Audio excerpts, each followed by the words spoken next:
Total का मतलब सारी, रिफ्लैक्शन का मतलब जदों लाइट वापस उस मीडियम च मुड़ आती है स्ट्राइक करके।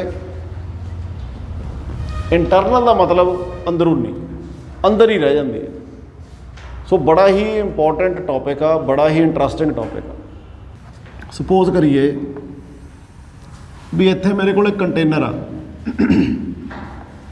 इत्थे तक ये पानी भरिया, denser medium. So this is second medium, this is first. ठीक है, इत्थे कोई ऑब्जैक्ट पिया जिहदा नाम है ओ रख दिना। सैकेंड मीडियम का refractive index N2, first medium का रिफ्रैक्टिव इंडैक्स N1।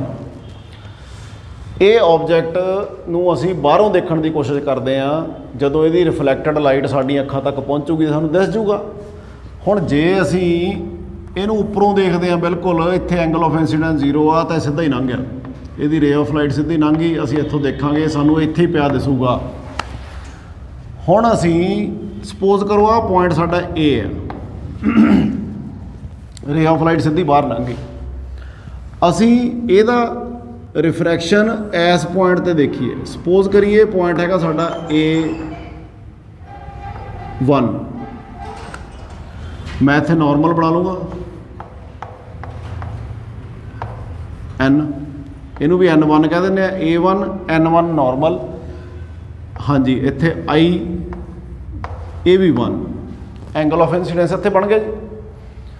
रे किधर नूं जाऊगी? Away from the normal. So it will go like this towards point B1। हुण मैं इत्थे एंगल आ जिहड़ा वो रिफ्रैक्शन हो गई, ये R1 कह देना, रिफ्रैक्शन हो गई। हुण मैं पॉइंट ले लेना अगे A2। सो इत्थों रे ऑफ लाइट मेरी इस पॉइंट ते गई, इत्थे मैं नॉर्मल बनाया, let this be N2, angle of incidence is increased I2, तो मेरी रे ऑफ लाइट आ जी होर इधर नूं चलेगी, क्योंकि पहला नालों एंगल ऑफ रिफ्रैक्शन ज़्यादा बनना टुवर्ड्स पॉइंट B2। ठीक है जी। हुण अगे की हुंदा, जेकर असी angle of incidence further increase करते हैं,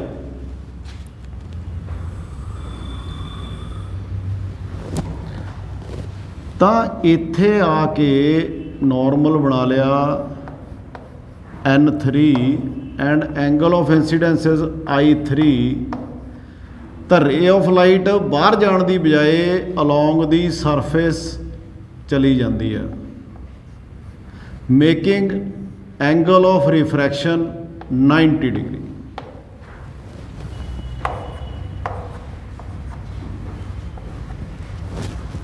क्लीयर? हुण की होया, हुण ये हो गया भी एंगल ऑफ रिफ्रैक्शन कितना बन गया 90 डिग्री। तो आह वाला जिहड़ा एंगल ऑफ इंसीडेंस आ, the angle of incidence in denser medium, angle of incidence in denser medium for which angle of refraction is 90 degree, this angle of incidence is called critical angle. किहड़ा angle कहने इहनूं? Critical angle. इहनूं मैं IC कह दिना। इहदे वास्ते हुण असीं स्नेल्स लॉ लिखीए, साइन I3 बटे sign R3 equal to N, हैं जी 1 to 2 1 2, क्योंकि I एंगल किहड़े मीडियम च सैकेंड च, ਉਹਦਾ ਅਸੀਂ ਪਿੱਛੇ ਲਿਖਣਾ ਨੰਬਰ। So this is refractive index of medium 1 with respect to 2। ਹੁਣ I3 ਦੀ ਵੈਲਿਊ ਹੈਗੀ ਆ ਸਾਡੀ IC, ਅਸੀਂ ਕ੍ਰਿਟੀਕਲ ਐਂਗਲ ਨੂੰ ਡਿਫਾਈਨ ਕੀਤਾ, and sine R3 is 90 degree. Sine 90 ਕਿੰਨਾ ਹੁੰਦਾ ਜੀ 1 ਹੁੰਦਾ ਇਹਦਾ ਮਤਲਬ sine I C is equal to N12 ਜਾਂ ਇਹਨੂੰ ਕਹਿੰਦਾ ਮੈਂ 1/N21। ਇੱਥੇ ਆ ਕੇ ਇੱਕ ਸਪੈਸ਼ਲ ਗੱਲ ਯਾਦ ਰੱਖਣੀ ਪੈਣੀ ਆ ਬਈ sign has reached it's maximum value the angle of ਰਿਫਰੈਕਸ਼ਨ, ਕਿਉਂਕਿ ਸਾਈਨ ਦੀ ਮੈਕਸਿਮਮ ਵੈਲਿਊ ਕਿੰਨੀ ਆ 1। ਇੱਥੇ ਆ ਕੇ ਰਿਫਰੈਕਸ਼ਨ ਦੀ ਵੈਲਿਊ ਮੈਕਸਿਮਮ ਹੋ ਗਈ। ਇਸ ਤੋਂ ਵੱਡਾ ਐਂਗਲ ਆਫ ਰਿਫਰੈਕਸ਼ਨ ਹੋ ਨਹੀਂ ਸਕਦਾ। ਮਤਲਬ ਜੇ ਅਸੀਂ ਐਂਗਲ ਆਫ ਇੰਸੀਡੈਂਸ ਨੂੰ ਇਨਕਰੀਜ਼ ਕਰੀਏ ਫਰਦਰ ਤਾਂ ਅਕੋਰਡਿੰਗ ਟੂ ਸਨੈਲਜ਼ ਲਾ ਐਂਗਲ ਆਫ ਰਿਫਰੈਕਸ਼ਨ ਹੋਰ ਵਧੂਗਾ, ਠੀਕ ਆ। ਪਰ ਹੋਰ ਉਹ ਵੱਧ ਨਹੀਂ ਸਕਦਾ because sign the value maximum ਜਿਹੜੀ ਸੀਗੀ ਉਹ ਰੀਚ ਕਰ ਚੁੱਕੀ ਆ। 1 ਹੁੰਦੀ ਹੈ ਵੈਲਿਊ, ਉਸ ਤੋਂ ਬਾਅਦ ਉਹ ਘਟਣੀ ਸ਼ੁਰੂ ਹੋ ਜਾਣੀ ਹੈ। ਕਲੀਅਰ। ਤਾਂ ਹੁਣ ਕੀ ਹੁੰਦਾ ਜਦੋਂ ਇੱਥੇ ਅਸੀਂ ਇੰਸੀਡੈਂਸ ਕਰਦੇ ਹਾਂ ਚੌਥੇ ਪੁਆਇੰਟ ਤੇ,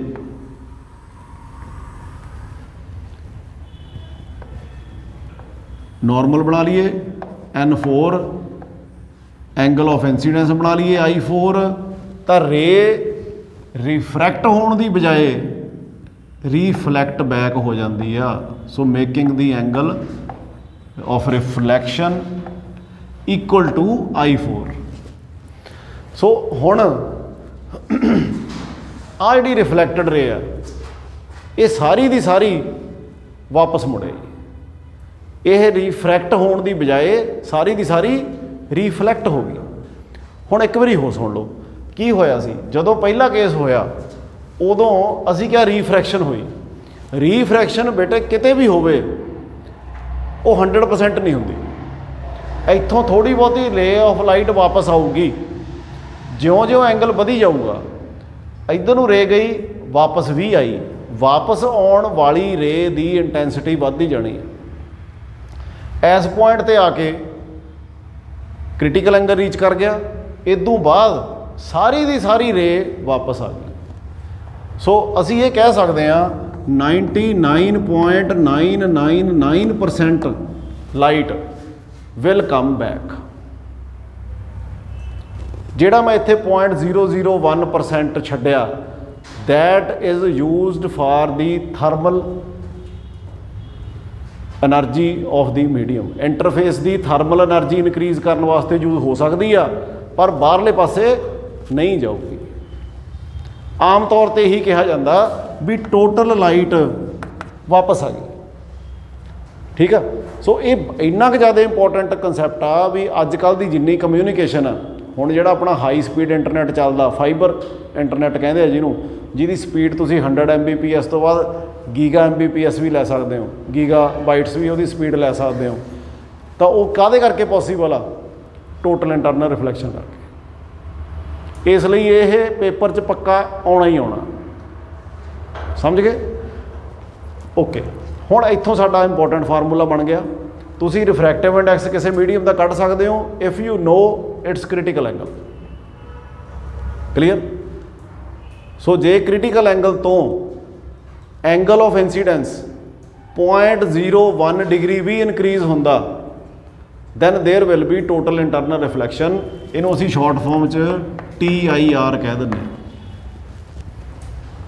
ਸੋ there is no loss of energy during TIR। ਸਾਰੀ ਦੀ ਸਾਰੀ ਐਨਰਜੀ ਵਾਪਸ। ਅਸੀਂ ਰਿਫਲੈਕਸ਼ਨ 'ਚ ਵੀ ਪੜ੍ਹਿਆ ਸੀ, ਰੀਫਰੈਕਸ਼ਨ 'ਚ ਵੀ ਪੜ੍ਹਿਆ ਸੀ ਵੀ 100% ਲਾਈਟ ਐਨਰਜੀ ਨਾ ਤਾਂ ਰਿਫਲੈਕਟ ਹੁੰਦੀ ਆ ਨਾ ਰਿਫਰੈਕਟ ਹੁੰਦੀ ਆ। ਪਰ ਇਹ ਇੱਕ ਇੱਦਾਂ ਦਾ ਫਿਨੋਮੀਨਾ ਜਿਹਦੇ ਵਿੱਚ 100% ਐਨਰਜੀ ਵਾਪਸ ਰੀਫਲੈਕਟ ਹੁੰਦੀ ਆ। ਕਲੀਅਰ? ਹੁਣ ਅਸੀਂ ਇਹਦੇ ਪ੍ਰੈਕਟੀਕਲ ਡੈਮੋ ਦੇਖਦੇ ਹਾਂ। ਦਲਸ਼ੇਰ ਉੱਥੇ ਟੇਬਲ 'ਤੇ ਨਾ ਇੱਕ ਬੀਕਰ ਪਿਆ ਅਤੇ ਇੱਕ ਉਹ ਪੈਰਲੋਗ੍ਰਾਮ ਵਾਲੇ ਆਪਰੇਟਰਸ ਦੇ ਵਿੱਚ ਟੈਸਟ ਟਿਊਬ ਪਈ ਆ। ਉਹ ਦੋਨੇ ਚੀਜ਼ਾਂ ਚੱਕ ਲਿਆ। ਹੁਣ ਤੁਹਾਨੂੰ ਟੋਟਲ ਇੰਟਰਨਲ ਰਿਫਲੈਕਸ਼ਨ ਕਰਕੇ ਦਿਖਾਉਂਦੇ ਆ।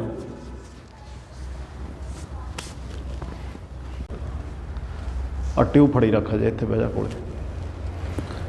ਲਓ ਜੀ, ਆਪਣੇ ਕੋਲ ਇੱਥੇ ਇੱਕ ਬੀਕਰ ਆ। ਵਿੱਚ 2 ਬੂੰਦਾਂ ਅਸੀਂ ਸੋਪ ਸੋਲੂਸ਼ਨ ਦੀਆਂ ਪਾ ਸਕਦੇ ਹਾਂ, ਮਿਲਕ ਦੀਆਂ ਪਾ ਸਕਦੇ ਹਾਂ, ਤਾਂ ਕਿ ਸਾਨੂੰ ਜਿਹੜੀ ਲਾਈਟ ਦਾ ਪਾਥ ਆ ਉਹ ਈਜ਼ੀਲੀ ਦਿਸ ਜਾਵੇ। ਹੁਣ ਅਸੀਂ ਦੇਖੀਏ ਜੇਕਰ ਮੈਂ ਇੱਥੋਂ ਰੇ ਆਫ ਲਾਈਟ ਪਾਉਣਾ ਤਾਂ ਦੇਖੋ ਇਹਦੀ ਰਿਫਲੈਕਟਡ ਲਾਈਟ ਬਹੁਤ ਥੋੜ੍ਹੀ ਆ ਜਿਹੜੀ ਵਾਪਸ ਆ ਰਹੀ ਆ, ਦਿਸਦੀ ਆ ਨਾ ਵੀ, but most of the light is refracting, ਬਾਕੀ ਸਾਰੀ ਬਾਹਰ ਜਾਈ ਜਾ ਰਹੀ ਆ। ਹੁਣ ਮੈਂ ਐਂਗਲ ਆਫ ਇੰਸੀਡੈਂਸ ਨੂੰ ਇਨਕਰੀਜ਼ ਕਰੀ ਜਾਂਦਾ, ਦੇਖੋ ਲਓ ਜੀ ਕਲੀਅਰ, ਦੇਖੋ ਦਿਸਦੀ ਆ ਟੋਟਲ ਇੰਟਰਨਲ, ਹੋਰ ਇਨਕਰੀਜ਼ ਕਰ ਦਿੰਦਾ, ਦਿਸਦੀ ਆ ਟੋਟਲ ਇੰਟਰਨਲ ਰਿਫਲੈਕਸ਼ਨ, ਮੁੜਦੀ ਲਾਈਟ ਦਿਸਦੀ ਆ ਨਾ। So this is total internal reflection.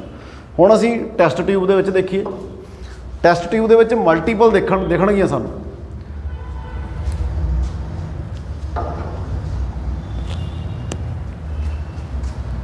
ਸੋ ਆ ਟੈਸਟ ਟਿਊਬ ਸੀਗੀ। ਸੋ ਇਹਦੇ ਵਿੱਚ ਅਸੀਂ ਦੇਖੀਏ, ਲਓ ਜੀ ਦੇਖਿਓ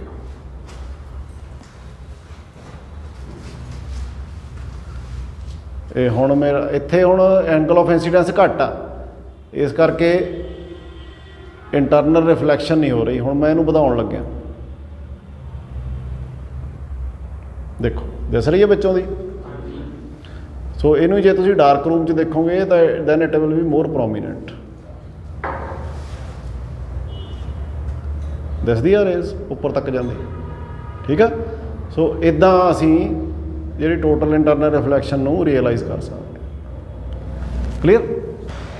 ਸੋ ਹੁਣ ਆਪਾਂ ਟੋਟਲ ਇੰਟਰਨਲ ਰਿਫਲੈਕਸ਼ਨ ਦੀਆਂ ਐਪਲੀਕੇਸ਼ਨਸ ਕਰਾਂਗੇ ਜਿਹੜੀਆਂ ਆਪਾਂ ਡੇ ਟੂ ਡੇ ਲਾਈਫ ਦੇ ਵਿੱਚ ਦੇਖਦੇ ਹਾਂ ਜਾਂ ਅਸੀਂ ਜਿਨ੍ਹਾਂ ਦਾ ਯੂਜ਼ ਕਰਦੇ ਹਾਂ। ਸਭ ਤੋਂ ਪਹਿਲੀ ਐਪਲੀਕੇਸ਼ਨ ਆ ਜਿਹੜੀ, ਸੋ ਇਟ ਇਜ਼ ਮਿਰਾਜ।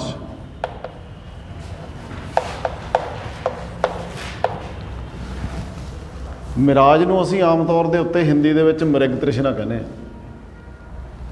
ਹੁੰਦਾ ਕੀ ਆ, ਜਦੋਂ ਬਹੁਤ ਜ਼ਿਆਦਾ ਗਰਮੀ ਪੈਂਦੀ ਆ ਉਦੋਂ ਆਪਾਂ ਜੇ ਕਿਤੇ ਟਰੈਵਲ ਕਰਦੇ ਹਾਂ ਤਾਂ ਸਾਨੂੰ ਸਾਹਮਣਿਓਂ ਸੜਕ ਦੇ ਉੱਤੇ ਪਾਣੀ ਦਿਸਦਾ ਜਾਂ ਸੜਕ ਚਮਕਦੀ ਦਿਸਦੀ ਹੈ। ਜਦੋਂ ਅਸੀਂ ਜੂਨ ਜੁਲਾਈ ਦਾ ਮਹੀਨਾ ਹੁੰਦਾ ਆਪਣੇ ਇੰਡੀਆ ਦੇ ਵਿੱਚ ਤਾਂ ਉਦੋਂ ਬਹੁਤ ਜ਼ਿਆਦਾ ਗਰਮੀ ਪੈਂਦੀ ਆ, ਅਤੇ ਜੇ ਆਪਾਂ ਕਿਸੇ ਰੋਡ ਦੇ ਉੱਤੇ ਟਰੈਵਲ ਕਰ ਰਹੇ ਹੋਈਏ ਤਾਂ ਆਪਾਂ ਨੂੰ ਦੂਰ ਇੱਦਾਂ ਲੱਗਦਾ ਹੁੰਦਾ ਵੀ ਜਿਵੇਂ ਸੜਕ ਚਮਕ ਰਹੀ ਹੁੰਦੀ ਹੈ ਸ਼ੀਸ਼ੇ ਵਾਂਗੂ, ਜਾਂ ਪਾਣੀ ਹੁੰਦਾ। ਤੋ ਸਿਮਿਲਰ ਕੇਸ ਹੁੰਦਾ ਜਦੋਂ ਰੇਗਿਸਤਾਨ ਦੇ ਵਿੱਚ ਵੀ ਬਹੁਤ ਜ਼ਿਆਦਾ ਗਰਮੀ ਹੁੰਦੀ ਆ ਤਾਂ ਉਦੋਂ ਜਿਹੜੇ ਉੱਥੋਂ ਦੇ ਜੀਵ ਜੰਤੂ ਨੇ, ਪਸ਼ੂ ਨੇ, ਉਹਨਾਂ ਨੂੰ ਵੀ ਇੱਦਾਂ ਹੀ ਲੱਗਦਾ ਵੀ ਉੱਥੇ ਪਾਣੀ ਆ ਅੱਗੇ। ਅਤੇ ਐਕਚੁਅਲੀ ਉਹਨਾਂ ਨੂੰ ਪਾਣੀ ਕਿਉਂ ਦਿਸਦਾ, ਕਿਉਂਕਿ ਜਿਹੜੇ ਕੋਈ ਟਾਵਾਂ ਦਰਖਤ ਲੱਗਿਆ ਹੁੰਦਾ, ਉਹ ਦਰਖਤ ਦਾ ਇਮੇਜ ਵੀ ਉਹਨਾਂ ਨੂੰ ਪੁੱਠਾ ਦਿਸਦਾ ਉਹਦੇ ਵਿੱਚ, ਤਾਂ ਉਹਨਾਂ ਨੂੰ ਲੱਗਦਾ ਪਾਣੀ ਆ। ਉਹ ਪਾਣੀ ਪੀਣ ਜਾਂਦੇ ਆ ਤ੍ਰਿਸ਼ਨਾ ਦੇ ਵਿੱਚ, ਪਾਣੀ ਦੀ ਤ੍ਰਿਸ਼ਨਾ ਦੇ ਵਿੱਚ ਪਾਣੀ ਆਪਣੀ ਪਿਆਸ ਬੁਝਾਉਣ ਜਾਂਦੇ ਆ। ਪਰ ਜਿਉਂ-ਜਿਉਂ ਉਹ ਨੇੜੇ ਜਾਈ ਜਾਂਦੇ ਆ, ਉਹ ਜਿਹੜਾ ਪੌਂਡ ਉਹਨਾਂ ਨੂੰ ਦਿਸਦਾ ਹੁੰਦਾ ਫਿਕਟੀਸ਼ੀਅਸ, ਆਰਟੀਫਿਸ਼ਲ, ਜਾਂ ਕਹਿ ਲਓ ਵੀ ਜਿਹੜਾ ਹੁੰਦਾ ਹੀ ਨਹੀਂ ਐਕਚੁਅਲੀ, ਤਾਂ ਉਹ ਅੱਗੇ ਦੀ ਅੱਗੇ ਹੋਰ ਜਾਈ ਜਾਂਦਾ। ਅਤੇ ਉਹ ਜਿਹੜੇ ਰੇਗਿਸਤਾਨ ਦੇ ਜੀਵ ਨੇ, ਜਾਨਵਰ ਨੇ, ਉਹ ਆਪਣੀ ਜਾਨ ਗਵਾ ਬਹਿੰਦੇ ਆ। ਬਟ ਇਹ ਫਿਨੋਮੀਨਾ ਜਿਹੜਾ ਹੈਗਾ ਮਿਰਾਜ, ਇਹ ਹੁੰਦਾ ਕਿਵੇਂ ਆ? It is actually the application of total internal reflection. ਹੁੰਦਾ ਕੀ ਆ, ਗਰਮੀਆਂ ਦੇ ਦਿਨਾਂ ਦੇ ਵਿੱਚ ਏਅਰ ਆ ਜਿਹੜੀ ਹੌਟ ਏਅਰ ਰੇਅਰ ਹੋ ਜਾਂਦੀ ਹੈ, ਕਿਉਂਕਿ ਗਰਮੀ ਦੇ ਨਾਲ ਅਰਥ ਦੀ ਸਰਫੇਸ ਗਰਮ ਹੋ ਜਾਂਦੀ ਹੈ। ਅਰਥ ਦੀ ਸਰਫੇਸ ਦੇ ਨੇੜੇ ਵਾਲੀ ਏਅਰ ਆ ਜਿਹੜੀ ਉਹਦੇ ਕੰਟੈਕਟ ਦੇ ਵਿੱਚ ਆਉਂਦੀ ਆ, ਅਤੇ ਕੰਟੈਕਟ ਦੇ ਵਿੱਚ ਆਉਣ ਦੇ ਨਾਲ ਹੀ ਉਹ ਹੀਟ ਅਬਜ਼ੋਰਬ ਕਰ ਲੈਂਦੀ ਆ। ਹੀਟ ਅਬਜ਼ੋਰਬ ਕਰਕੇ ਗਰਮ ਹੋ ਗਈ, ਅਤੇ ਜਦੋਂ ਗੈਸ ਦੇ ਮੋਲੀਕਿਊਲਸ ਗਰਮ ਹੋ ਜਾਂਦੇ, ਆਪਾਂ +1 'ਚ ਪੜ੍ਹਿਆ ਸੀ ਵੀ ਉਹਨਾਂ 'ਚ ਐਨਰਜੀ ਵੱਧ ਜਾਂਦੀ ਆ, ਅਤੇ ਬੌਂਡਸ ਆ ਜਿਹੜੇ ਉਹ ਅਪਾਰਟ ਹੋ ਜਾਂਦੇ ਆ, ਅਤੇ ਉੱਥੇ ਥੱਲੇ ਵਾਲੀ ਏਅਰ ਆ ਜਿਹੜੀ ਉਹ ਸਰਫੇਸ ਦੇ, ਉਹ ਗਰਮ ਹੋ ਗਈ, ਰੇਅਰਰ ਹੋ ਗਈ। ਬਟ ਜਿਹੜੀ ਉੱਪਰ ਵਾਲੀ ਏਅਰ ਹੁੰਦੀ ਆ ਉਹ ਠੰਡੀ ਹੁੰਦੀ ਹੈ as compare to the lower air, ਉਹਦੇ ਨਾਲੋਂ ਠੰਡੀ ਹੁੰਦੀ ਹੈ। ਤਾਂ ਇਹਦਾ ਮਤਲਬ ਉੱਪਰ ਵਾਲੀ ਏਅਰ ਡੈਂਸਰ ਹੋ ਗਈ, ਨੀਚੇ ਵਾਲੀ ਏਅਰ ਰੇਅਰਰ ਹੋ ਗਈ। ਅਤੇ ਸਾਨੂੰ ਟੋਟਲ ਇੰਟਰਨਲ ਰਿਫਲੈਕਸ਼ਨ ਵਾਸਤੇ ਜਿਹੜੀਆਂ ਕੰਡੀਸ਼ਨਸ ਹੈਗੀਆਂ ਨੇ ਫੁੱਲਫਿਲ ਕਰਨੀਆਂ, ਉਹ ਸਾਡੀਆਂ ਪੂਰੀਆਂ ਹੋ ਜਾਂਦੀਆਂ। ਕਿਹੜੀ ਕੰਡੀਸ਼ਨ ਆ? ਪਹਿਲੀ ਕੰਡੀਸ਼ਨ ਤਾਂ ਇਹ ਆ ਵੀ ਜਿਹੜੀ ਆਪਣੀ ਰੇ ਆਫ ਇੰਸੀਡੈਂਟ ਰੇ ਆ, ਜਿਹੜੀ ਇੰਸੀਡੈਂਟ ਰੇ should travel from denser to ਰੇਅਰਰ। ਪਹਿਲੀ ਕੰਡੀਸ਼ਨ ਇਹ ਆ। ਸੋ ਡੈਂਸਰ ਟੂ ਰੇਅਰਰ ਤੋਂ ਰੇ ਆਫ ਲਾਈਟ ਸਾਡੀ ਇੰਸੀਡੈਂਟ ਹੋਣੀ ਚਾਹੀਦੀ ਹੈ, ਜਿਵੇਂ ਆਪਾਂ ਇੱਥੇ ਦੇਖਿਆ ਸੀ। ਦੂਸਰੀ ਐਂਗਲ ਆਫ ਇੰਸੀਡੈਂਸ ਆ ਜਿਹੜਾ ਇੰਟਰਫੇਸ ਦੇ ਉੱਤੇ ਬਣਦਾ ਵਿਦ ਨਾਰਮਲ, ਉਹ ਕੀ ਹੋਣਾ ਚਾਹੀਦਾ? Must be greater than critical angle. So I must be greater than I C. Clear? So ਇਹ ਦੋ ਕੰਡੀਸ਼ਨਾਂ ਜੇ ਪੂਰੀਆਂ ਹੋਣਗੀਆਂ ਤਾਂ ਸਾਡੀ ਰੇ ਆਫ ਲਾਈਟ ਆ ਜਿਹੜੀ ਉਹ ਰੀਫਰੈਕਟ ਹੋਣ ਦੀ ਬਜਾਏ it will come back to the same medium 100% ਆ ਜਿਹੜੀ ਉਹ ਰਿਫਲੈਕਸ਼ਨ ਹੋ ਜਾਏਗੀ। ਸੋ ਮਿਰਾਜ ਦੇ ਕੇਸ ਦੇ ਵਿੱਚ ਅਸੀਂ ਦੇਖਦੇ ਹਾਂ ਵੀ ਸਾਡੇ ਕੋਲ ਜੇ ਇੱਥੇ ਇਹ ਨੀਚੇ ਸਾਡੀ ਸਰਫੇਸ ਆ ਤੇ ਹੌਟ ਸਮਰ ਦੇ ਡੇਜ਼ ਨੇ, ਤੇ ਇੱਥੇ ਸਾਡੇ ਕੋਲ ਕੋਈ ਦਰਖਤ ਲੱਗਿਆ ਹੋਇਆ ਦੂਰ, ਤੇ ਇਹਨੂੰ ਅਸੀਂ ਉੱਚਾ ਕਰਕੇ ਬਣਾ ਲਈਏ। ਸੋ ਇਹ ਵਾਲਾ ਦਰਖਤ ਆ ਜਿਹੜਾ ਹੌਟ ਸਮਰ ਡੇ,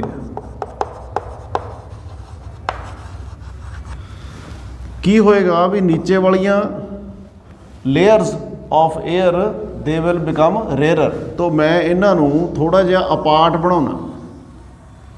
ਸਪੋਜ਼ ਕਰ ਲਓ ਇਹ ਸਾਡੀ ਫਸਟ ਲੇਅਰ ਆ 에ਅਰ ਦੀ, ਇਦੋਂ ਉੱਪਰਲੀ ਨੇੜੇ ਬਣਾਉਣਾ, ਇਹਨਾਂ ਦੋਨਾਂ ਦਾ ਡਿਸਟੈਂਸ ਆਪਸ ਦੇ ਵਿੱਚ ਘਟ ਗਿਆ। ਇਦੋਂ ਉੱਪਰਲੀ ਮੈਂ ਹੋਰ ਨੇੜੇ ਬਣਾਉਣਾ ਤਾਂ ਕਿ ਸ਼ੋ ਹੋ ਜੇ ਵੀ ਉੱਪਰਲੀਆਂ ਲੇਅਰਸ ਆ ਜਿਹੜੀਆਂ ਉਹ ਡੈਂਸਰ ਨੇ as compare to the lower ones.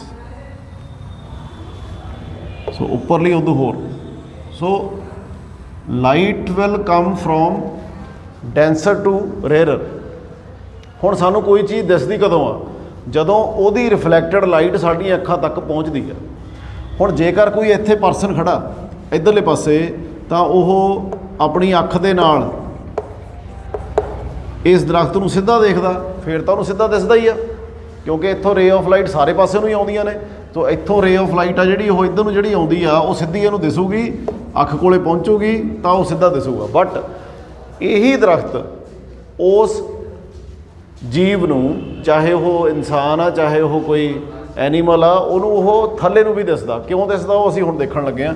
ਸੋ ਇਹਦੀ ਰੇ ਆਫ ਲਾਈਟ ਜਿਹੜੀ ਕੋਈ ਇੱਥੇ ਆਉਂਦੀ ਹੈ, ਸਪੋਜ਼ ਕਰ ਲਈਏ ਇੱਕ ਆਹ ਰੇ ਆਫ ਲਾਈਟ ਆ, ਇਹ ਡੈਂਸਰ ਟੂ ਰੇਅਰਰ ਜਾ ਰਹੀ ਆ। ਹੁਣ ਜੇ ਡੈਂਸਰ ਟੂ ਰੇਅਰਰ ਜਾ ਰਹੀ ਆ ਤਾਂ ਜਿੰਨੀ ਦੇਰ ਤੱਕ ਇਹਦਾ angle of incidents less than critical angle ਆ, ਉਨੀ ਦੇਰ ਤਾਂ ਰੀਫਰੈਕਸ਼ਨ ਹੋਏਗੀ।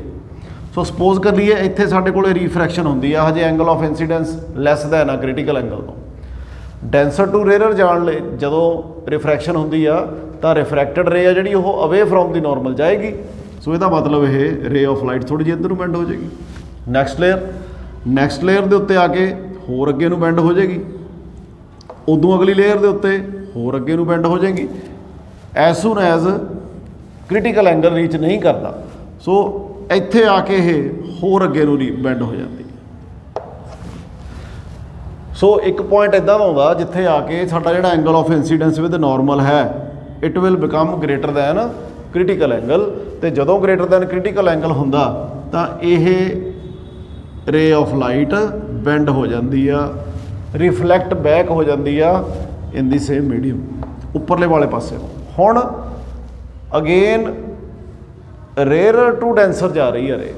ਨਾਓ it will band towards the normal at ਈਚ layer. ਸੋ ਹਮੇਸ਼ਾ ਇਹ ਹੁਣ ਉੱਪਰਲੇ ਪਾਸੇ ਨੂੰ ਬੈਂਡ ਹੋਈ ਜਾਊਗੀ ਤੇ ਅੱਖ ਕੋਲੇ ਪਹੁੰਚਦੀ ਹੈ। ਆਹ ਵਾਲਾ ਜਿਹੜਾ ਓਬਜ਼ਰਵਰ ਆ, ਚਾਹੇ ਇਹ ਕੋਈ ਜੀਵ ਆ ਚਾਹੇ ਇਨਸਾਨ ਆ, ਇਹਨੂੰ ਹੁਣ ਇਹ ਦਰਖਤ ਕਿੱਥੇ ਦਿਸਦਾ? ਇਹਨੂੰ ਇਹੀ ਰੇ ਕਿੱਥੋਂ ਆਉਂਦੀ ਲੱਗਦੀ ਆ? ਇਹਨੂੰ ਇਹੀ ਰੇ ਇੱਥੋਂ ਆਉਂਦੀ ਲੱਗਦੀ ਆ ਵਰਚੁਅਲੀ। ਤਾਂ ਇਸੇ ਦਰਖਤ ਦਾ ਜਿਹੜਾ ਇਮੇਜ ਹੈ ਉਹ ਨੀਚੇ ਬਣਦਾ ਦਿਖਾਈ ਦਿੰਦਾ ਹੈ। So this effect is known as mirage effect, ਜਾਂ ਅਸੀਂ ਇਹਨੂੰ ਪੰਜਾਬੀ ਜਾਂ ਹਿੰਦੀ ਦੇ ਵਿੱਚ ਮ੍ਰਿਗ ਤ੍ਰਿਸ਼ਨਾ ਕਹਿ ਦਿੰਦੇ। ਮ੍ਰਿਗ ਮੀਨਸ ਹਿਰਨ, ਹਿਰਨ ਦੀ ਤ੍ਰਿਸ਼ਨਾ। ਸੋ ਇਟ ਯੂਜ਼ਲੀ ਅਕਰਸ ਇਨ ਜਿਹੜੇ ਸਾਡੇ ਹੈਗੇ ਆ ਰੇਗਿਸਤਾਨ ਅਤੇ ਮਾਰੂਥਲ, ਤਾਂ ਉੱਥੇ ਇਹ ਯੂਜ਼ਲੀ ਹੁੰਦਾ। ਪਰ ਆਪਣੇ ਪੰਜਾਬ ਦੇ ਵਿੱਚ ਵੀ ਇਹ ਜਦੋਂ ਗਰਮੀਆਂ ਦੇ ਦਿਨ ਹੁੰਦੇ ਆਪਾਂ ਸੜਕ ਦੇ ਉੱਤੇ ਈਜ਼ੀਲੀ ਇਹ ਦੇਖ ਸਕਦੇ ਹਾਂ। So this is the concept behind mirage. Second one is, ਹਾਂਜੀ ਸਮਝ ਲੱਗ ਗਈ ਹੈ? ਕੋਈ doubt?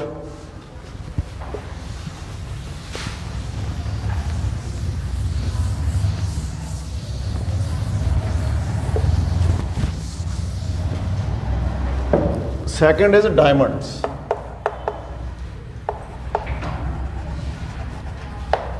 Brilliance of diamonds. Diamonds क्यों ग्लिटर करते हैं, क्यों चमकते हैं?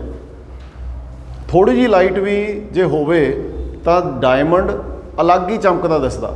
ਉਹਦਾ ਰੀਜ਼ਨ ਕੀ ਆ? ਉਹਦਾ ਰੀਜ਼ਨ ਇਹ ਆ ਵੀ ਡਾਇਮੰਡ ਆ ਜਿਹੜਾ ਸੁਪਰ ਫਾਈਨ ਮਟੀਰੀਅਲ ਹੁੰਦਾ। So it looks just like glass. It is not a glass but it looks just like glass. Carbon ਦਾ ਬਣਿਆ ਹੁੰਦਾ, ਆਪਾਂ ਨੂੰ ਪਤਾ ਕਾਰਬਨ ਦੀ ਐਲੋਟ੍ਰੋਪਿਕ ਫਾਰਮ ਆ ਇਹ। ਹੁਣ ਗਲਾਸ ਦੇ ਵਿੱਚ ਤਿੰਨ ਚੀਜ਼ਾਂ ਨੇ ਜਿਹੜੀਆਂ ਉਹਦੀ ਬ੍ਰਿਲੀਅੰਸ ਵਾਸਤੇ ਰਿਸਪੌਂਸੀਬਲ ਨੇ। ਸਭ ਤੋਂ ਪਹਿਲੀ ਕਲੈਰਿਟੀ, ਕਿਉਂਕਿ ਡਾਇਮੰਡ ਦੇ ਵਿੱਚ ਰੇਸ਼ੇ ਹੁੰਦੇ ਆ, ਤਾਂ ਜਿੰਨੇ ਰੇਸ਼ੇ ਘੱਟ ਹੋਣਗੇ ਉਨਾ ਹੀ ਡਾਇਮੰਡ ਜ਼ਿਆਦਾ ਕਲੀਅਰ ਹੋਊਗਾ ਅਤੇ ਉਨਾ ਹੀ ਮਹਿੰਗਾ ਜ਼ਿਆਦਾ ਹੋਊਗਾ। So clear, clarity. Second is carat.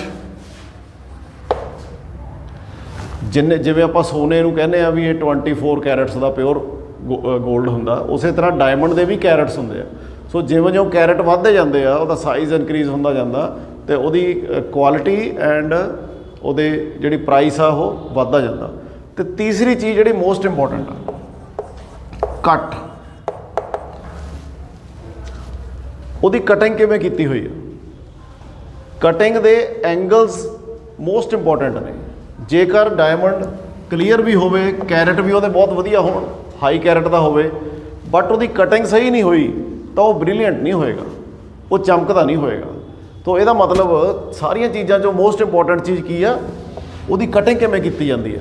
ਜਿਹੜੇ ਪਰਸਨ ਉਹਦੀ ਕਟਿੰਗ ਕਰਦੇ ਆ ਉਹ ਪ੍ਰੋਪਰ ਐਂਗਲਸ ਦੇ ਉੱਤੇ ਕਟਿੰਗ ਕੀਤੀ ਹੋਈ ਆ।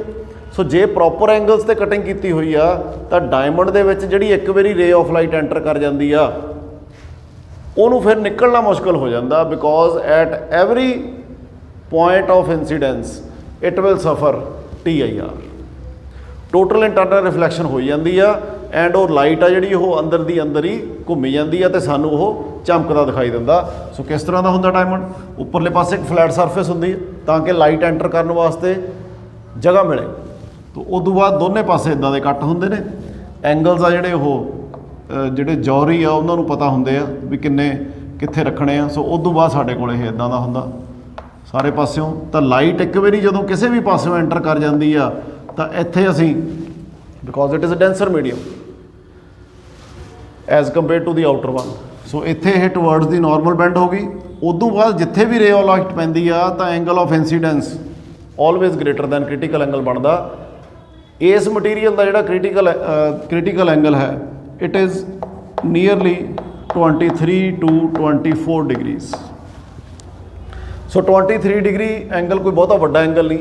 ਸੋ ਇਸ ਕਰਕੇ 23 ਤੋਂ ਵੱਡੇ ਜਿੰਨੇ ਵੀ ਐਂਗਲ ਮਿਲਦੇ ਆ, ਜਿਵੇਂ ਇੱਥੇ ਵੱਡਾ ਐਂਗਲ ਮਿਲੇਗਾ ਤਾਂ it will reflect back. So again ਇੱਥੇ ਆ ਕੇ ਜੇ ਇਹਨੂੰ ਐਂਗਲ ਵੱਡਾ ਮਿਲਦਾ ਤਾਂ ਫਿਰ ਇਹ ਰਿਫਲੈਕਟ ਬੈਕ ਹੋ ਜਾਂਦਾ। ਸੋ ਇਹਦਾ ਕੱਟ ਆ ਜਿਹੜਾ ਉਹ ਬਹੁਤ ਇੰਪੋਰਟੈਂਟ ਆ। ਸੋ ਇਸ ਕਰਕੇ ਬ੍ਰਿਲੀਅੰਸ ਆਫ ਡਾਇਮੰਡ ਵਾਸਤੇ ਵੀ ਸਾਡਾ ਟੋਟਲ ਇੰਟਰਨਲ ਰਿਫਲੈਕਸ਼ਨ ਇੰਪੋਰਟੈਂਟ ਆ। ਇਹੀ ਉਹਦਾ ਬੇਸਿਸ ਆ ਵੀ ਲਾਈਟ ਇੱਕ ਵਾਰੀ ਐਂਟਰ ਕਰਦੀ ਆ, ਜਿਹੜੇ ਪਾਸਿਓਂ ਐਂਟਰ ਕਰਦੀ ਆ ਤਾਂ ਉਹ ਵਾਪਸ ਦੁਬਾਰੇ ਬਾਹਰ ਨਿਕਲਣ ਦੇ ਵਿੱਚ ਉਹਨੂੰ ਮੁਸ਼ਕਿਲ ਆਉਂਦੀ ਆ, ਤਾਂ ਅੰਦਰ ਹੀ ਟਰੈਪ ਹੋ ਜਾਂਦੀ ਆ, ਘੁੰਮੀ ਜਾਂਦੀ ਆ ਅਤੇ ਸਾਨੂੰ ਡਾਇਮੰਡ ਆ ਜਿਹੜੇ ਉਹ ਗਲਿਟਰ ਕਰਦੇ ਦਿਖਾਈ ਦਿੰਦੇ ਆ। So third one is prisms. TIR prisms, totally internally reflecting prisms। Prism ਆ ਜਿਹੜਾ ਉਹ ਗਲਾਸ ਦਾ ਬਣਿਆ ਹੁੰਦਾ ਅਤੇ ਗਲਾਸ ਦੇ ਵਿੱਚ ਜਿਹੜਾ ਅਸੀਂ ਕ੍ਰਿਟੀਕਲ ਐਂਗਲ ਆ IC, ਇਹ ਟੋਟਲੀ ਇੰਟਰਨਲੀ ਰਿਫਲੈਕਟਿੰਗ ਪ੍ਰਿਜ਼ਮਸ ਨੇ, ਉਹਨਾਂ ਦਾ ਜਿਹੜਾ ਕ੍ਰਿਟੀਕਲ ਐਂਗਲ ਆ it is nearly equal to 42 degrees. ਤੁਸੀਂ ਡਾਇਮੰਡ ਦਾ ਦੇਖਿਆ ਇਹ ਸਭ ਤੋਂ ਘੱਟ ਹੁੰਦਾ 23 ਡਿਗਰੀ, ਕਿਉਂਕਿ depends upon material. So critical angle for totally internally reflecting prisms is fixed at 42 degrees. ਅਤੇ ਜੇ ਇੱਦਾਂ ਹੁੰਦਾ ਤਾਂ ਅਸੀਂ ਇਹਦੇ ਨਾਲ ਕੀ ਕਰ ਸਕਦੇ ਹਾਂ? ਅਸੀਂ ਇਹਦੇ ਨਾਲ ਰੇ ਆਫ ਲਾਈਟ ਨੂੰ 90 ਡਿਗਰੀ 'ਤੇ ਮੋੜ ਸਕਦੇ ਹਾਂ। ਅਸੀਂ ਇਹਦੇ ਨਾਲ ਰੇ ਆਫ ਲਾਈਟ ਨੂੰ 180 ਡਿਗਰੀਜ਼ 'ਤੇ ਮੋੜ ਸਕਦੇ ਹਾਂ। ਈਵਨ ਅਸੀਂ ਇੱਦਾਂ ਦੇ ਪ੍ਰਿਜ਼ਮ ਵੀ ਬਣਾ ਸਕਦੇ ਹਾਂ ਜਿਹਦੇ ਨਾਲ ਅਸੀਂ ਇਮੇਜ ਨੂੰ ਇਨਵਰਟ ਕਰ ਸਕਦੇ ਹਾਂ। ਕਲੀਅਰ, ਜਸਟ ਲਾਈਕ ਜਿਵੇਂ ਆਪਣਾ ਰੈਟੀਨਾ ਕਰਦਾ। ਸੋ ਕਿਵੇਂ ਕਰਦੇ ਆ ਤੁਸੀਂ ਦੇਖੋ। ਸੋ ਜੇਕਰ ਸਾਡੇ ਕੋਲੇ ਇੱਥੇ ਇੱਕ ਪ੍ਰਿਜ਼ਮ ਹੋਵੇ, ਅਸੀਂ ਇਹਨੂੰ ਇੱਦਾਂ ਰੱਖ ਲਈਏ, ਆਪਾਂ ਇਹਦੀ ਡੈਮੋ ਵੀ ਦੇਖਦੇ ਹਾਂ ਹੁਣੇ। ਸੋ ਆਹ ਮੇਰੇ ਕੋਲ ਇੱਕ ਪ੍ਰਿਜ਼ਮ ਆ, ਇਹਦੇ ਵਿੱਚ ਮੈਂ ਰੇ ਆਫ ਲਾਈਟ ਜੇ ਇੱਧਰਲੇ ਪਾਸਿਓਂ ਭੇਜਦਾ ਤੇ and condition is the angle of critical is 42 degree. So ਇੱਥੇ ਸਾਡੇ ਕੋਲੇ ਰੇ ਐਂਟਰ ਹੋਈ, ਐਸ ਸਰਫੇਸ ਦੇ ਵਿੱਚ ਐਂਟਰ ਹੋਣ ਲੱਗਿਆ ਐਂਗਲ ਆਫ ਇੰਸੀਡੈਂਸ 0 ਡਿਗਰੀ ਬਣ ਰਿਹਾ। ਤੋ ਇਸ ਕਰਕੇ ਰੇ ਅਨਡਿਫਲੈਕਟਡ ਅੰਦਰ ਚਲੀ ਜਾਏਗੀ। ਅੰਦਰ ਜਾ ਕੇ ਇਸ ਪੁਆਇੰਟ ਦੇ ਉੱਤੇ ਹੁਣ ਇਹ ਡੈਂਸਰ ਟੂ ਰੇਅਰਰ ਜਾਣ ਦੀ ਕੋਸ਼ਿਸ਼ ਕਰ ਰਹੀ ਹੈ। ਸਾਡੀ ਪਹਿਲੀ ਕੰਡੀਸ਼ਨ ਪੂਰੀ ਹੋ ਗਈ, ਡੈਂਸਰ ਟੂ ਰੇਅਰਰ।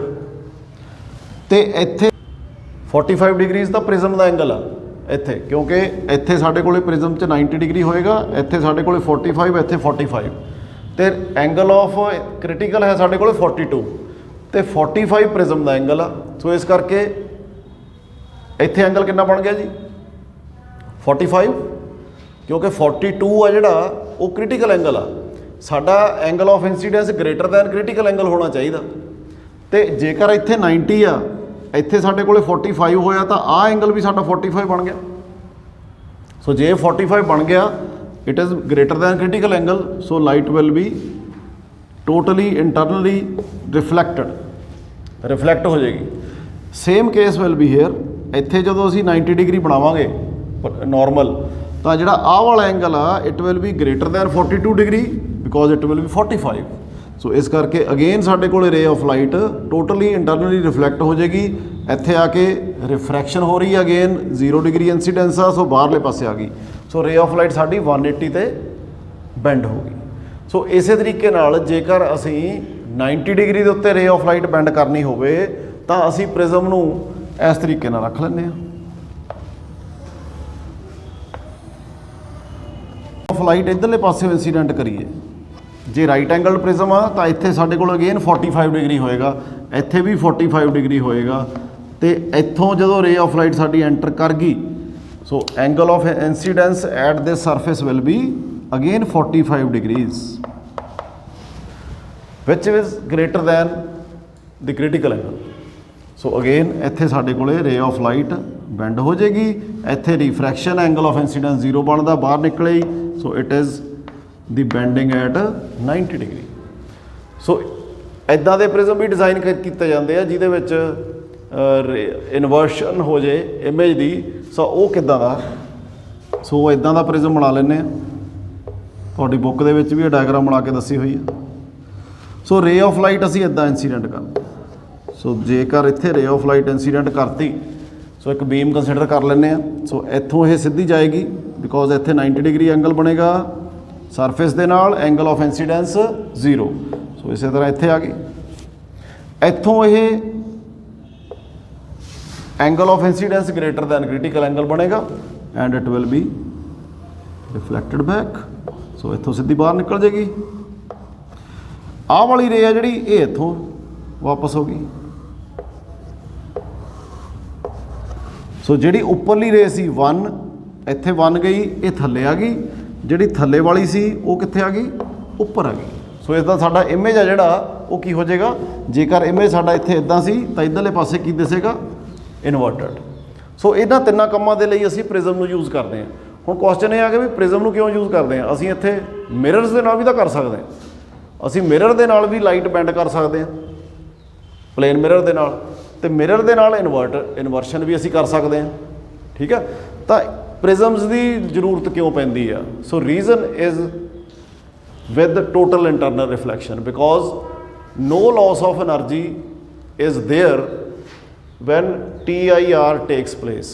ਹੁਣ ਇੱਥੇ એનર્ਜੀ ਲਾਸ ਕਿੱਥੇ ਹੋਏਗਾ, ਸਿਰਫ એનર્ਜੀ ਲਾਸ ਹੋਏਗਾ ਜਦੋਂ ਰਿਫਰੈਕਸ਼ਨ ਹੁੰਦੀ ਆ, ਉਹ ਵੀ ਬਹੁਤ ਥੋੜਾ, ਕਿਉਂਕਿ ਇਹ 0 ਡਿਗਰੀ ਇੰਸੀਡੈਂਸ ਤੇ ਇੱਥੇ ਕੋਈ એનર્ਜੀ ਲਾਸ ਨਹੀਂ, ਇੱਥੇ ਕੋਈ એનર્ਜੀ ਲਾਸ ਨਹੀਂ, ਇੱਥੇ ਬਹੁਤ ਥੋੜਾ। ਸੋ ਇਸ ਕਰਕੇ ਅਸੀਂ એનર્ਜੀ ਨੂੰ ਸੇਵ ਕਰਨ ਦੇ ਲਈ, ਤਾਂ ਕਿ ਸਾਨੂੰ ਜਿਹੜੀ ਆਊਟਪੁੱਟ ਆ ਉਹ ਸਾਨੂੰ ਪੂਰੀ ਐਫੀਸ਼ੀਐਂਟ ਮਿਲ ਜੇ, ਤਾਂ ਅਸੀਂ ਟੋਟਲੀ ਇੰਟਰਨਲੀ ਰਿਫਲੈਕਟਿੰਗ ਪ੍ਰਿਜ਼ਮਸ ਯੂਜ਼ ਕਰਦੇ ਹਾਂ। ਹੁਣ ਇਹਦਾ ਫਾਇਦਾ ਕਿੱਥੇ ਆ, ਇਹਦਾ ਫਾਇਦਾ ਇਹਨਾਂ ਨੂੰ ਯੂਜ਼ ਕੀਤਾ ਜਾਂਦਾ, ਆ ਤਾਂ ਅਸੀਂ ਪੜ੍ਹ ਲਿਆ ਵੀ ਕਿਵੇਂ ਯੂਜ਼ ਕੀਤਾ ਜਾਂਦਾ, ਕਿਹੜੇ ਕੰਮਾਂ ਲਈ ਕੀਤਾ ਜਾਂਦਾ। पर किहड़ी इंस्ट्रूमेंट यूज़ किया जाता, it is used in binoculars, ਜਿਹੜੀਆਂ ਦੂਰਬੀਨਾਂ ਹੁੰਦੀਆਂ ਨੇ। ਸੋ ਜਿਹੜੀਆਂ ਬਹੁਤ ਵਧੀਆ ਕਿਸਮ ਦੀਆਂ ਦੂਰਬੀਨਸ ਹੁੰਦੀਆਂ ਨੇ ਉਹਨਾਂ ਦੇ ਵਿੱਚ ਮਿਰਰ ਨਹੀਂ ਲੱਗੇ ਹੁੰਦੇ, ਉਹਨਾਂ ਦੇ ਵਿੱਚ ਪ੍ਰਿਜ਼ਮਸ ਲੱਗੇ ਹੁੰਦੇ ਆ, ਤਾਂ ਕਿ ਜਿਹੜੀ ਆਬਜੈਕਟ ਦਾ ਇਮੇਜ ਤੁਹਾਨੂੰ ਦਿਖਾਈ ਦੇਵੇ ਉਹ ਪੂਰਾ ਕਲੀਅਰ ਦਿਖਾਈ ਦੇਵੇ, ਵਿਦਆਊਟ ਐਨੀ ਡਿਸਟੋਰਸ਼ਨ ਦਿਖਾਈ ਦੇਵੇ, ਵਿਦਆਊਟ ਐਨੀ ਫਲॉज ਦਿਖਾਈ ਦੇਵੇ। ਕਲੀਅਰ। ਸੋ ਇਹ ਫਾਇਦਾ ਇਹਨਾਂ ਦਾ। ਸੋ ਅਗਲਾ ਸਾਡਾ ਜਿਹੜਾ ਇਹਦੀ ਐਗਜ਼ਾਮਪਲ ਹੈ, ਮੈਂ ਇਹ ਤੁਹਾਨੂੰ ਦਿਖਾਉਣਾ ਚਾਹੁੰਦਾ ਸੀ ਵੀ ਆ ਮੇਰੇ ਕੋਲ ਇੱਕ ਪ੍ਰਿਜ਼ਮ ਆ, ਤਾਂ ਆਪਾਂ ਦੇਖੀਏ ਲਾਈਟ ਮੁੜਦੀ ਹੈ ਕਿ ਨਹੀਂ ਮੁੜਦੀ। ਸੋ ਇੱਥੇ ਤੁਸੀਂ ਧਿਆਨ ਨਾਲ ਦੇਖਿਓ, ਆ ਲਾਈਟਸ ਆਫ ਕਰ ਦਿਓ ਕਿ ਨਾ। ਸੋ ਮੈਂ ਹੁਣ ਜਿਹੜੀ ਤੁਸੀਂ ਆਹ ਵਾਲੀ ਸਰਫੇਸ ਆ ਰੈਕਟੈਂਗੂਲਰ ਸਰਫੇਸ, ਇਹਦੇ ਵਿੱਚ ਮੈਂ ਲਾਈਟ ਆਪਾਂ ਇਹਨੂੰ ਕੰਸੀਡਰ ਕਰਾਂਗੇ। ਪਹਿਲਾਂ ਅਸੀਂ ਦੇਖਦੇ ਹਾਂ ਵੀ ਜਦੋਂ ਐਂਗਲ ਆਫ ਇੰਸੀਡੈਂਸ ਅਸੀਂ ਵਧਾਇਆ ਨਹੀਂ। ਸੋ ਦੇਖੋ, ਲਓ ਜੀ, ਰੇ ਆਫ ਲਾਈਟ ਬਾਹਰ ਜਾਂਦੀ ਦਿਸਦੀ ਆ। ਹੁਣ ਤੁਸੀਂ ਰੈਕਟੈਂਗੂਲਰ ਸਰਫੇਸ ਤੇ ਐਂਗਲ ਆਫ ਇੰਸੀਡੈਂਸ ਦੇਖਣਾ। ਰੇ ਆਫ ਲਾਈਟ ਬਾਹਰ ਨਿਕਲੀ, ਉੱਪਰੋਂ ਬਾਹਰ ਨਿਕਲਦੀ ਦਿਸਦੀ ਆ, ਉੱਪਰ ਛੱਤ ਤੇ ਦੇਖੋ ਆ ਗਈ। ਹੁਣ ਮੈਂ ਐਂਗਲ ਆਫ ਇੰਸੀਡੈਂਸ ਵਧਾਉਣ ਲੱਗਿਆ ਵਿਦ ਨੋਰਮਲ, ਦੇਖੋ ਜੀ ਵਿੱਚ ਦੀ ਮੁੜਨ ਲੱਗ ਗਈ, ਰੈੱਡ ਦਿਸਦੀ ਹੋਊ, ਵਿੱਚੋਂ ਦੀ ਦਿਸਦੀ ਆ, ਪ੍ਰਿਜ਼ਮ ਦੇ ਵਿੱਚੋਂ ਦੀ ਦਿਸਦੀ ਆ ਥੋੜ੍ਹੀ ਜਿਹੀ। ਓਕੇ। ਸੋ ਜੇ ਮੈਂ ਐਂਗਲ ਆਫ ਇੰਸੀਡੈਂਸ ਨੂੰ ਘਟਾਉਣਾ ਤਾਂ ਉਹ ਰੇ ਬਾਹਰ ਜਾਂਦੀ ਆ, ਉਦੋਂ ਬਾਅਦ ਜੇ ਮੈਂ ਵਧਾਈ ਜਾਂਦਾ ਤਾਂ ਉਹ ਅੰਦਰਲੇ ਪਾਸੇ ਦੀ ਰਾਈਟ ਵਾਲ ਦੇ ਉੱਤੇ ਦੇਖੋ ਪੈਣ ਲੱਗ ਗਈ। ਸੋ ਇਹ ਹੈਗੀ ਆ ਟੋਟਲ ਇੰਟਰਨਲ ਰਿਫਲੈਕਸ਼ਨ ਪ੍ਰਿਜ਼ਮਸ ਦੇ ਵਿੱਚ। ਸੋ ਇੱਦਾਂ ਅਸੀਂ ਇਹਨੂੰ ਯੂਜ਼ ਕਰ ਲੈਂਦੇ ਹਾਂ।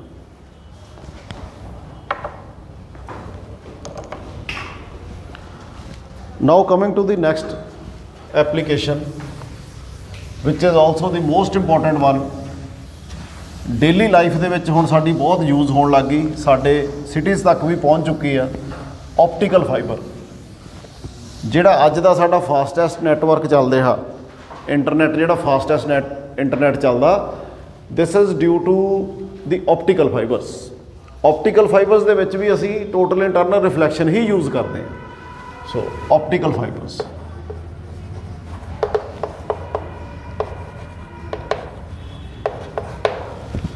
ਕੀ? ਆਪਟੀਕਲ ਫਾਈਬਰ, ਆਪਟੀਕਲ ਫਾਈਬਰ ਇੱਕ ਫਾਈਬਰ ਗਲਾਸ ਦਾ ਮਟੀਰੀਅਲ ਆ। ਫਾਈਬਰ ਗਲਾਸ ਦਾ ਮਟੀਰੀਅਲ ਇੱਦਾਂ ਦਾ ਜਿੱਦਾਂ ਆਪਾਂ ਹੇਅਰਸ ਨੂੰ ਬੈਂਡ ਕਰ ਸਕਦੇ ਹਾਂ। ਸਪੋਜ਼ ਕਰ ਲਓ ਸਾਡੇ ਕੋਲ ਇੱਕ ਹੇਅਰ ਤਾਂ ਬਹੁਤ ਪਤਲਾ ਹੁੰਦਾ ਆਪਣਾ, ਬਟ ਹੇਅਰ ਨੂੰ ਤੁਸੀਂ ਇਨਲਾਰਜ ਕਰ ਲਵੋ, ਸੋ ਇੱਦਾਂ ਦਾ ਦਿਸ ਜੂਗਾ। ਸਪੋਜ਼ ਕਰੀਏ ਆ ਸਾਡਾ ਹੇਅਰ, ਮੈਂ ਇਹਨੂੰ ਬੈਂਡ ਵੀ ਕਰ ਲੈਂਦੇ ਆਪਾਂ, ਸੋ ਇੱਦਾਂ ਦਾ। So this material is of fiber glass. Optical fiber ਜਿਹੜਾ ਬਣਿਆ, ਕੁਆਰਟਜ਼ ਫਾਈਬਰ ਵੀ ਹੁੰਦੀਆਂ ਸਾਡੇ ਕੋਲੇ, ਕੁਆਰਟਜ਼ ਦੀਆਂ ਬਣਦੀਆਂ ਜਾਂ ਫਾਈਬਰ ਗਲਾਸ। ਤੁਸੀਂ ਆਮ ਤੌਰ ਦੇ ਉੱਤੇ ਇਹ ਫਿਨੋਮਨਾ ਦੇਖਿਆ ਹੋਊਗਾ, ਇੱਕ ਨਾ ਆਪਣੇ ਦੀਵਾਲੀ ਦੇ ਦਿਨਾਂ ਦੇ ਵਿੱਚ ਕੋਈ ਪੋਟਸ ਮਿਲਦੇ ਹੁੰਦੇ ਆ ਸਜਾਵਟ ਵਾਲੇ, ਦੁਕਾਨਾਂ 'ਤੇ ਪਏ ਹੁੰਦੇ ਆ। ਇਹਦੇ ਵਿੱਚੋਂ ਕੁਛ ਇੱਦਾਂ ਦੇ ਪਲਾਸਟਿਕ ਦੀਆਂ ਤਾਰਾਂ ਜਿਹੀਆਂ ਬਾਹਰ ਨੂੰ ਨਿਕਲਦੀਆਂ ਹੁੰਦੀਆਂ ਇੱਦਾਂ ਦੀਆਂ, ਅਤੇ ਜਦੋਂ ਇਹਨੂੰ ਔਨ ਕਰਦੇ ਆ ਤਾਂ ਇਹਨਾਂ ਦੇ ਇਕੱਲੇ ਸਿਰੇ ਆ ਜਿਹੜੇ ਉਹ ਚਮਕਦੇ ਦਿਖਾਈ ਦਿੰਦੇ ਆ। ਦੇਖਿਆ? So this is something like optical fibers. Optical fiber ਨਹੀਂ ਹੁੰਦੀ ਇਹ, but it is something like that. ਹੁਣ ਕੀ ਕਰਦੇ ਹਾਂ ਅਸੀਂ, ਜਿਹੜਾ ਆਹ ਮਟੀਰੀਅਲ ਆ ਆਪਟੀਕਲ ਫਾਈਬਰ ਦਾ, ਜਿਹੜਾ ਅਸੀਂ ਚਾਹੇ ਅਸੀਂ ਫਾਈਬਰ ਗਲਾਸ ਯੂਜ਼ ਕਰ ਲਿਆ, ਚਾਹੇ ਅਸੀਂ ਯੂਜ਼ ਕਰ ਲਿਆ ਕੁਆਰਟਜ਼, ਜਿੰਨਾ ਇਹਦਾ ਰਿਫਰੈਕਟਿਵ ਇੰਡੈਕਸ ਆ, ਇਹਦੇ ਰਿਫਰੈਕਟਿਵ ਇੰਡੈਕਸ ਤੋਂ ਘੱਟ ਰਿਫਰੈਕਟਿਵ ਇੰਡੈਕਸ ਦੀ ਕੋਟਿੰਗ ਇਹਦੇ ਬਾਹਰਲੇ ਪਾਸੇ ਕਰ ਦੇਣੀ ਹੈ, ਸਾਰੇ ਪਾਸੇ। ਕਿੰਨੇ ਰਿਫਰੈਕਟਿਵ ਇੰਡੈਕਸ ਦੀ? ਘੱਟ ਰਿਫਰੈਕਟਿਵ ਇੰਡੈਕਸ ਦੀ। ਜੇਕਰ ਅੰਦਰਲੀ ਮਟੀਰੀਅਲ ਦਾ ਰਿਫਰੈਕਟਿਵ ਇੰਡੈਕਸ 1.7 ਹੋਵੇ ਤਾਂ ਬਾਹਰਲੇ ਮਟੀਰੀਅਲ ਦਾ ਰਿਫਰੈਕਟਿਵ ਇੰਡੈਕਸ 1.5 ਲੈ ਸਕਦੇ ਹਾਂ, 1.6 ਵੀ ਲੈ ਸਕਦੇ ਹਾਂ, 1.4, ਮਤਲਬ ਲੈਸ ਦੈਨ 1.7 ਹੋਣਾ ਚਾਹੀਦਾ। ਕੀ ਸੀਗਾ ਆਪਣੇ ਕੋਲ, ਇੱਕ ਇਹ ਪਾਈਪ ਸੀਗੀ, ਪਾਈਪ ਨੂੰ ਅਸੀਂ ਆਲੇ ਦੁਆਲੇ ਕੋਟਿੰਗ ਕਰ ਲਈ ਲੋ ਰਿਫਰੈਕਟਿਵ ਇੰਡੈਕਸ ਮਟੀਰੀਅਲ ਦੀ। ਦੋਨੇ ਚੀਜ਼ਾਂ ਟਰਾਂਸਪੇਰੈਂਟ ਨੇ, ਆ ਵੀ ਟਰਾਂਸਪੇਰੈਂਟ ਆ ਵੀ ਟਰਾਂਸਪੇਰੈਂਟ ਆ। ਹੁਣ ਹੁੰਦਾ ਕੀ ਆ, ਆਹ ਮੈਂ ਤੁਹਾਨੂੰ ਦੱਸਿਆ ਸੀ ਮਟੀਰੀਅਲ ਵਿੱਚੋਂ ਹੌਲੋ ਨਹੀਂ ਹੈਗਾ, ਆ ਸਾਰਾ ਹੀ ਭਰਿਆ ਹੋਇਆ ਇੱਕੋ ਹੀ ਚੀਜ਼ ਆ ਸਾਰੀ। ਸੋ ਜੇਕਰ ਇਸ ਸਰਫੇਸ ਦੇ ਉੱਤੇ ਮੈਂ ਇੱਕ ਰੇ ਆਫ ਲਾਈਟ ਇੰਸੀਡੈਂਟ ਕਰਦਾ, ਬਾਹਰਲੇ ਪਾਸੇ 에ਅਰ ਆ, 에ਅਰ ਦਾ refractive index 1.00029 as compare to this one. ਇਹ ਰੇਅਰ ਮੀਡੀਅਮ ਆ, ਆਹ ਡੈਂਸਰ ਮੀਡੀਅਮ ਆ। ਇੱਥੇ ਮੈਂ ਨੋਰਮਲ ਬਣਾ ਲੈਣਾ ਜੀ, ਰੇ of light rare to denser ਜਾ ਰਹੀ ਆ, ਟੂਵਰਡਸ ਦੀ ਨੋਰਮਲ ਜਾਏਗੀ। ਸੋ ਟੂਵਰਡਸ ਦੀ ਨੋਰਮਲ ਜਾਏਗੀ ਤਾਂ ਇਟ ਵਿਲ ਸਟ੍ਰਾਈਕ ਹੇਅਰ। ਹੁਣ ਇੱਥੇ ਆ ਕੇ ਇਹ ਡੈਂਸਰ ਮੀਡੀਅਮ ਟੂ ਰੇਅਰ ਜਾਣ ਦੀ ਕੋਸ਼ਿਸ਼ ਕਰ ਰਹੀ ਆ, ਕਿਉਂਕਿ ਬਾਹਰਲੇ ਪਾਸੇ ਕਿਹਦੀ ਕੋਟਿੰਗ ਆ, ਲੋ ਰਿਫਰੈਕਟਿਵ ਇੰਡੈਕਸ ਵਾਲੇ ਮਟੀਰੀਅਲ ਦੀ। ਸਾਡੀ ਕੰਡੀਸ਼ਨ ਪੂਰੀ ਹੋ ਗਈ। ਦੂਜੀ ਗੱਲ, ਜੇਕਰ ਕ੍ਰਿਟੀਕਲ ਐਂਗਲ ਤੋਂ ਜ਼ਿਆਦਾ ਇੰਸੀਡੈਂਸ ਹੁੰਦਾ ਹੈ ਦੈਨ ਇਟ ਵਿਲ ਰੀਫਲੈਕਟ ਬੈਕ। ਸੋ ਇੱਥੇ ਆਲਵੇਜ਼ ਹੀ ਕ੍ਰਿਟੀਕਲ ਐਂਗਲ ਤੋਂ ਜ਼ਿਆਦਾ ਇੰਸੀਡੈਂਸ ਬਣਦਾ ਹੈ। ਕਲੀਅਰ? ਸੋ ਇੱਥੇ ਆ ਕੇ again the angle of incidence would be greater than critical angle. So ਇੱਥੇ ਫੇਰ ਰਿਫਲੈਕਸ਼ਨ, ਇੱਥੇ ਫੇਰ ਰਿਫਲੈਕਸ਼ਨ। ਸੋ ਹੁੰਦਾ ਕੀ ਆ ਵੀ ਜਦੋਂ ਇਹ ਰੇ ਆਫ ਲਾਈਟ ਦੂਸਰੇ ਐਂਡ ਤੇ ਪਹੁੰਚਦੀ ਆ, ਉਦੋਂ ਇੱਥੇ ਆ ਕੇ ਸਿਰਫ ਜਦੋਂ ਇੱਥੋਂ ਫੇਰ ਵਾਪਸ ਇੱਧਰ ਨੂੰ ਗਈ ਟੋਟਲ ਇੰਟਰਨਲ ਰਿਫਲੈਕਸ਼ਨ ਕਰਕੇ, ਇੱਥੇ ਸਾਡੇ ਕੋਲ ਹੁਣ ਇਹ ਡੈਂਸਰ ਟੂ ਰੇਅਰ ਜਾ ਰਹੀ ਆ। ਸੋ ਇਟ ਵਿਲ ਬੈਂਡ ਅਵੇ from the normal. Optical fibre ਦੇ ਕੇਸ ਦੇ ਵਿੱਚ ਜਸਟ ਜਦੋਂ ਇੱਕ ਪੁਆਇੰਟ ਸਾਡੇ ਕੋਲ ਇੱਥੇ A ਆ ਜਿੱਥੇ ਰਿਫਰੈਕਸ਼ਨ ਹੋ ਰਹੀ ਆ, ਦੂਸਰਾ ਪੁਆਇੰਟ ਸਾਡੇ ਕੋਲ ਇੱਥੇ B ਆ ਜਿੱਥੇ ਰਿਫਰੈਕਸ਼ਨ ਹੋ ਰਹੀ ਆ, ਸਿਰਫ ਇਹਨਾਂ ਪੁਆਇੰਟਸ ਦੇ ਉੱਤੇ એનર્ਜੀ ਦਾ ਥੋੜਾ ਜਿਹਾ ਲਾਸ ਹੋਏਗਾ, ਉਹ ਵੀ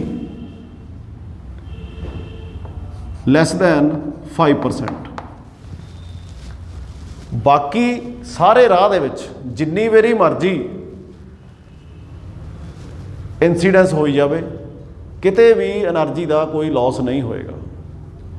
ਜੇਕਰ 1 ਕਿਲੋਮੀਟਰ ਤੱਕ ਵੀ ਅਸੀਂ ਸਿਗਨਲ ਪਹੁੰਚਾਉਣਾ ਹੋਵੇ, ਫਿਰ ਵੀ ਅਸੀਂ ਡਿਊ ਟੂ ਦੀਜ਼ ਰਿਫਰੈਕਸ਼ਨਸ 95% એનર્ਜੀ ਆ ਜਿਹੜੀ ਉੱਥੇ ਤੱਕ ਲੈ ਕੇ ਜਾ ਸਕਦੇ ਹਾਂ, ਇੰਨੀ ਦੂਰ ਤੱਕ ਵੀ।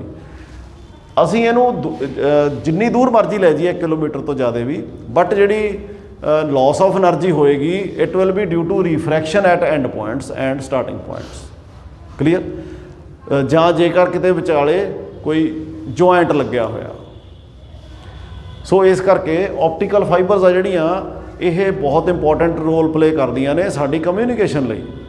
ਹੁਣ ਜਿਹੜੀ ਅਸੀਂ ਅੱਜ ਇਲੈਕਟ੍ਰੀਸਿਟੀ ਯੂਜ਼ ਕਰਦੇ ਹਾਂ, ਜਿੰਨੀ ਇਲੈਕਟ੍ਰੀਸਿਟੀ ਪਾਵਰ ਹਾਊਸ ਤੋਂ ਚੱਲਦੀ ਆ, ਉਹਦਾ ਸਿਰਫ 40 ਤੋਂ 50% ਸਾਡੇ ਕੋਲੇ ਪਹੁੰਚਦਾ। ਬਾਕੀ ਸਾਰੀ ਜਿਹੜੀ એનર્ਜੀ ਆ ਉਹ ਡਿਊ ਟੂ ਲਾਸਿਸ, ਟਰਾਂਸਮਿਸ਼ਨ ਲਾਸਿਸ ਲਾਸ ਹੋ ਜਾਂਦੀ ਹੈ, ਲੋਸਟ ਹੋ ਜਾਂਦੀ ਹੈ।